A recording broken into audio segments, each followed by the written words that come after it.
more detail on my homemade brass tumbler. Total cost for it is $25. And that $25 was spent on the treadmill that I found at a yard sale. The rest of the material here, all the wood material that is used here in the coffee cans, didn't cost me anything. The wood material I had in my shop in the garage. It accommodates 4 cans. These are 3-pound coffee cans. They have handles indented in the side, and which are indented the inside, and they provide agitation for the material that's inside, so that works out well. The black straps on here are simply cut from a motorcycle inner tube, and it provides friction necessary to keep everything rotating well.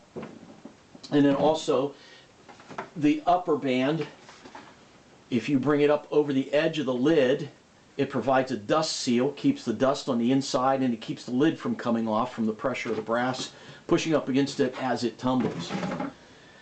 The apparatus, the wooden apparatus itself, the square stock on the side is 1.25 inch square stock. I had that in the shop. I did build these little legs. I don't know how well you can see them here. It is standing up on there about 3 inches high, maybe 2.5, 3 inches high.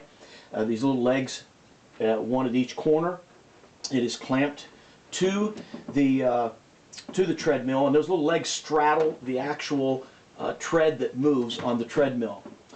The axles for each one of these spinners that you see here, that the can's right up against, the axle is a fiberglass rod that I purchased at Tractor Supply. I think it's made for electric fence. It's like 3/8 diameter, something like that.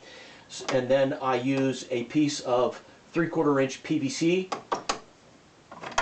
as a buffer up against that axle, and then also on the end I put a washer so that the PVC isn't rubbing up against and wearing through the wood.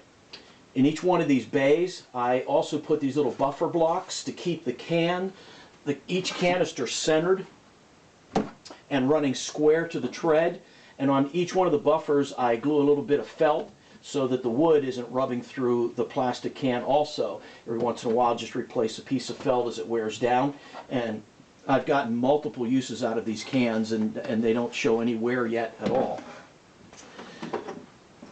The tread, it is important to keep the wooden apparatus square on the tread so that the cans run true.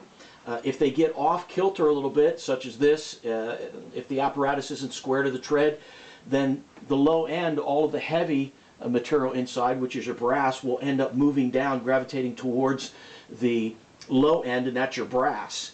And it'll actually begin separating from the corncob media, which is lighter, and it'll move to the high end. So it's important to keep this square as it's running.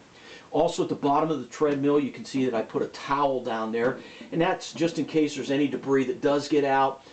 It doesn't get onto the carpet, and it's easy to pick that up and shake that out. I can generally do about 400 to 450 pieces of 9mm brass in each can, and if I put 4 cans on here, then I'm doing about 1,600 pieces of 9mm brass at a time. And generally I find if I run it for about 3 hours, the brass comes out nice and clean. I wouldn't say it's highly polished, but it's very clean brass, and I take it right from here, blow the dust off of it, and get it ready to reload.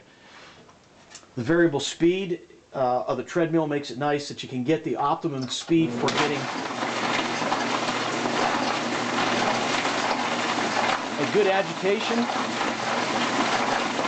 If you go too fast, then it just ends up spinning all the material up against the walls of the canister, and it's not doing any agitation. So it's important to keep it right at the right speed for optimum agitation.